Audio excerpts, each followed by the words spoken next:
Maurice, le GOAT ultime.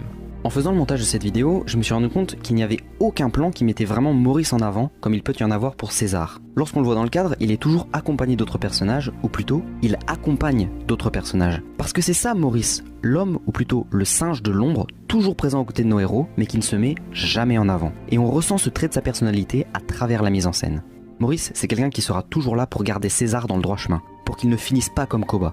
Vous sentez la leçon de morale à travers ce regard après que César n'ait pas hésité à tuer un humain. Et si on veut pousser le truc encore plus loin, vous savez à quel moment du film César souffre le plus? Lorsqu'il est seul, sans Maurice.